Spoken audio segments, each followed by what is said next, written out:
Backstage Pass, Institute of Gaming. For more details, contact 70939659659. ఓ పిల్లగా ఆ పిల్లకడ phone చేసి మాట్లాడరా అని చెప్పేసి మా దాకా వచ్చింది తెలుసా మీకు ఎవరు చెప్పినామంటే అయ్యా అందరు మాట్లాడుకుంటారు మీరు మాట్లాడుకోరా అని చెప్పేసి చాలా మంది మమ్మల్ని అన్నారు. నాకు అప్పుడు కొద్దిగా సిగ్గేస్తాం, అమ్మ వద్దు ఇప్పుడు ఏం మాట్లాడద్దు, వచ్చిన అంటే పెళ్ళైన తర్వాత డైరెక్ట్ మాట్లాడుతుంది అని అనుకున్నా. తినతో ఫస్ట్ నేను మాట్లాడని చెప్పానంటే స్టేజ్ పైన కాళ్ళు కడిగిన తర్వాత ఫోటోలు తీస్తారా సంథింగ్ ఏదో అయింది. అప్పుడు మేము బొట్టు కారిపోతుంది, బొట్టు చూసుకోవాలి నాకు కచ్చిపిచ్చి చెప్పిన. అప్పుడు దాకా మాట్లాడలేదు మీరు, ఎంగేజ్మెంట్ నుంచి ఒక ఫోన్ కూడా చేయలేదా? మీరైనా చేయలేదా? మేము కూడా చేయలేదు, నేను చేయలేదు, తను చేయలేదు. ఎప్పుడన్నా ఇలా అన్నయ్య గానీ ఇలా మమ్మీ అన్న వాళ్ళు బావ వాళ్ళతోటి అట్లా ఫోన్ మాట్లాడారు. అంటే ఇక షాపింగ్ పెళ్లి షాపింగ్ అది అలాంటప్పుడే. పెళ్లి చూపులకు పోయి అంటే ఎంగేజ్మెంట్ కదా, ఎంగేజ్మెంట్ అయిన తర్వాత పెళ్లి ముందుకు వస్తుంది కదా, పెళ్లి వచ్చే మూమెంట్ లో ఇప్పుడు బట్టలు కానీ బంగారం కానీ సంథింగ్ దేనికో పోతా ఉంటారు కదా. బట్టలకు పోయినప్పుడు నేను పోలేదు, తిని కూడా రాలేదు. అనుకోని ఫోన్ మాట్లాడుకొని రాలేమేమో అందరు అట్లా అనుకోరు, మేము ఫోనే మాట్లాడుకోము. అయ్యా పిల్లగాడు రాలేదు పిల్ల రాలేదా అని ఎందుకు పోలేదు మరి? మీ పెళ్లికి మీరు బట్టలు కొనుక్కోడానికి వెళ్ళారా? ఆఫీస్ లో ఆడిట్ నడుస్తుంది నాకు, సో నాకు లీవ్ వేయడం కష్టం, ఎందుకంటే ఎలాగో మళ్ళీ ముంగట మ్యారేజ్ పెడతా కదా. సో ఇప్పుడే వద్దు అని చెప్పేసి మేము కూడా ఎక్కువ లీవ్స్ పెట్టలేదు. బట్టలకి నాది మన same size shirt pant anyone ఏమున్నా సేమ్ వేసుకుంటాం మేము. మన పోతే సరిపోతుంది అని చెప్పేసి నేను ఆఫీస్కి వెళ్ళిపోయినా, మరి తినేందుకు రాలేదు. నార్మల్ గా ఇంటి దగ్గర అన్న పిల్లలు ఉండే, ఇక పిల్లలను బయట తీసుకుంటే కొంచెం ఇబ్బంది ఉంటది కదా, ఇక వాళ్ళని చూసుకుంటే నేను ఇంటి దగ్గరనే ఉన్నా. ఇక అన్న వాళ్ళు వద్దు అక్క వాళ్ళు అందరు ఉన్నారుగా, వాళ్ళు నాకు నచ్చిన సెలెక్షన్ తోటి వాళ్ళు మంచిగా తీసుకొని వచ్చారు. మంచిగా తీసుకొచ్చినారా?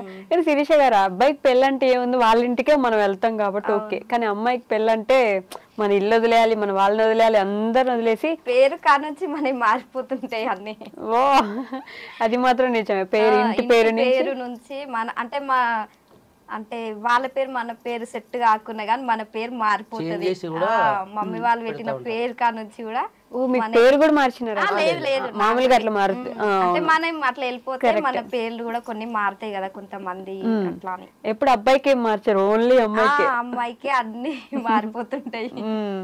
అట్లా మీకు కూడా ఇంకా ఇటు వచ్చేయాలి, అన్న వాళ్ళని వదిలిపెట్టాలి, ఇల్లు వదిలిపెట్టాలి, మన ఇంటికే మనం చుట్టంలాగా వెళ్ళాల్సి వస్తుంది. ఈ ఆలోచన ఉండింది అప్పుడు ఏమన్నా? చాలా అంటే మనం అట్లా ఇంటి నుంచి పెళ్ళైనాక కడుపులు కడిగి మనం ఇంటి నుంచి వెళ్ళిపోతాం కదా, ప్రతి ఒక్కరు మా అన్న వాళ్ళైతే ఫుల్ అట్లా ఏడుపు అంటే అట్లా వచ్చింది. అంటే ఒక్కతే ఆడపిల్ల, ముగ్గురు అన్న వాళ్ళు కదా, చాలా గారభంగా పెరిగిన ఇంటి దగ్గర. సడన్ గా అట్లా అయిపోయేసరికి ఫుల్ బాధ అనిపిస్తది కదా ఎవరికైనా, అట్లుండేది. ఓదార్చేయాలి శేఖర్ గారు అప్పుడు కొంచెం ఏడ్చేయాలి ఇంటికి వచ్చి.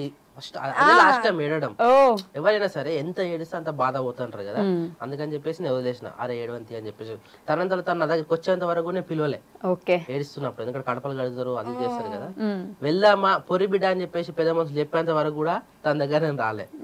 ఆమె అంతా పోయి అంతా ఫ్రీ అయ్యి మళ్ళీ వాళ్ళ అన్నతో మాట్లాడిన తర్వాతనే నాతో వచ్చింది ఆ రోజు మ్యారేజ్ తర్వాత. అప్పటిదాకా మీరు ఫోన్లే అని చెప్పేసి వదిలేసి. ఇక మన చుట్టూ అందరూ అక్క వాళ్ళు అన్న వాళ్ళు అందరు వస్తారు కదా, ఇక అదే లాస్ట్ అనుకుంటా. ఇక అట్లా అప్పటి వరకు మనం వీళ్ళ ఇంటికి వెళ్ళేంత వరకు ఎవరు ఇల్లు డిస్టర్బ్ ఏం చేయలేరు.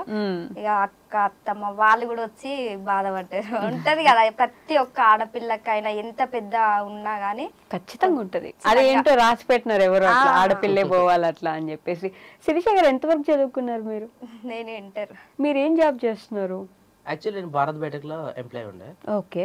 రీసెంట్ గానే రిజైన్ చేసి బయటకు వచ్చేసాను. అదే ఎందుకని అంటే మన వ్లాగ్స్ కైనా ఇంటికాడ సిచ్యువేషన్ కొద్దిగా బాగాలేకుండా, మమ్మీ చనిపోయినప్పటి నుంచి కూడా ఇంట్లో కొద్దిగా ఏదైనా ఆలోచించే విధానం కానీ ఇంట్లో చేసే పనులు కానీ, ఇప్పుడు జాయింట్ ఫ్యామిలీ కదా, ఒక్కరం అంటే అది వేరు, చిన్న ఫ్యామిలీ అంటే అది వేరు, అందరం ఉంటాం. అందరికి అన్ని బరువు బాధ్యతలు అన్న వేసుకునేసరికి నాకు మెంటల్లీ హెడేక్ రావడం కానీ, సైట్ మెడ నరాలు అన్ని ఆయన కొద్దిగా ఎఫెక్ట్ పడ్డది. సో నాకు ఒక్కని చేయలేకపోతున్నా, కొద్దిగా అంటే హెల్ప్ఫుల్ ఉంటావు అని చెప్పేసి నార్మల్ గానే క్యాజువల్ గా మానేసిన. ఇంకోటి ఏంటంటే నాకు కూడా అక్కడ ప్రెజర్ ఉండే, లీవ్స్ ఇవ్వలేకపోవడం, కంపల్సరీ పోవాలి. ఇంకోటి ఏదైనా నా వర్క్ విషయంలో నేను సూపర్వైజర్, అక్కడ సూపర్వైజర్ ఉంటేనే వర్క్ నడుస్తుంది. సో అట్లా నాకు లీవ్స్ ఇవ్వడం చాలా కష్టం. ఇక ఎన్ని రోజులు చేసినా ఇంతే కదా, మళ్ళీ లీవ్ ఇవ్వడు, ఎక్కడ ఇవ్వడు. ఇప్పుడు మన అవసరానికి మాత్రం లీవ్ పోతే కంపల్సరీ ఇవ్వడు.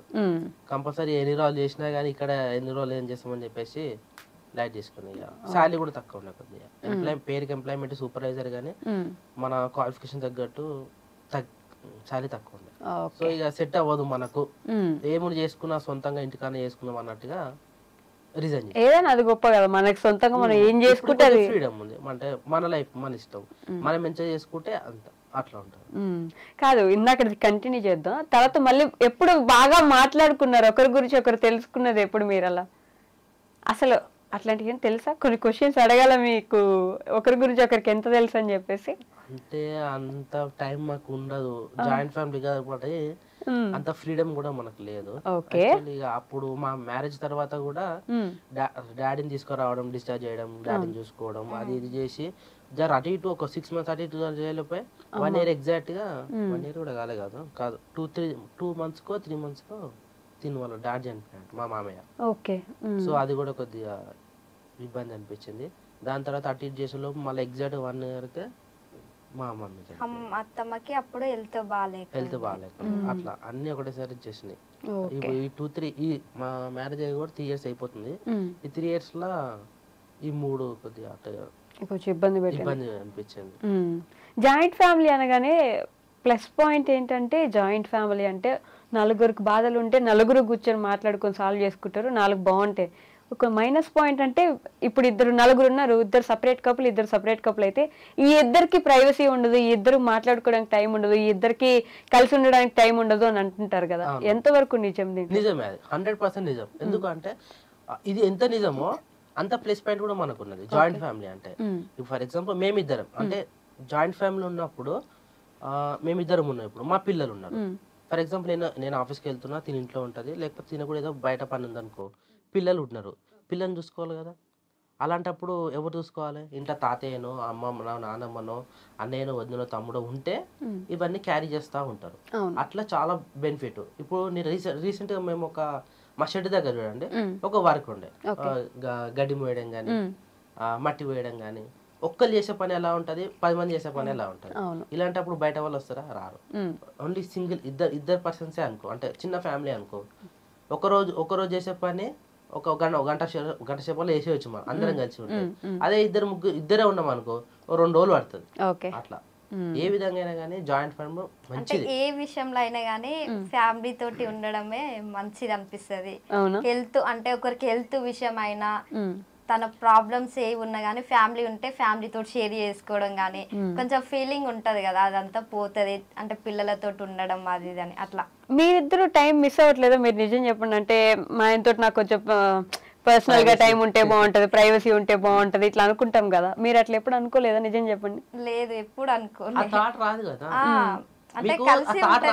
కలిసి ఉన్నప్పుడు. ఎందుకంటే ఫ్యామిలీ అన్నప్పుడు ఎప్పుడు సందడి. ఇప్పుడు సంక్రాంతి సినిమాలో ఎలా ఉంటది, అందరూ ఎప్పుడు చూసిన చిన్న పిల్లలు పెద్ద పిల్లలు వీళ్ళందరూ అందరు సంక్రాంతి సినిమాలోనే గొడవ వేసుకుంటుంటది ఒక ఆవిడ, గొడవలు కూడా అవుతుంటాయి. అట్లా అంటే అన్ని కలుపుకోవడమే. వాళ్ళ చిన్న కోడలు మనం సపరేట్ గా వెళ్ళిపోదాం గొడవ వేసుకుంటుంటది ఆ సినిమాలో. చేసుకుంది కదా ఆ విషయం. తిను ఆల్రెడీ మా పెళ్లికి ముందు అర్థం చేసుకున్నాం, ఎప్పుడు అర్థం చేసుకున్నాం కాబట్టి దీని వల్ల మనం అందరం అది మాత్రం నిజమే. సెకండ్ ఇంటికి వచ్చే కోడలు ఖచ్చితంగా బాగుండాలి, బాగుంటేనే ఇల్లంతా బాగుంటది. అందరు కలిసి ఉండాలంటే ఖచ్చితంగా సెకండ్ వచ్చే కోడలు బాగుండాలి. మీకు ఆ ప్రెషర్ కూడా ఉండుంటది కదండి, ఇప్పుడు వీళ్ళందరిలో కలిసిపోవాలి, నేను పెద్ద ఫ్యామిలీ మాది, ఇలా భయం ఏమైనా ఉండేది అప్పుడు? అంటే మా ఫ్యామిలీ కూడా పెద్దదే కదా, నాకు అట్లా చాలా అలవాటు అయిపోయింది.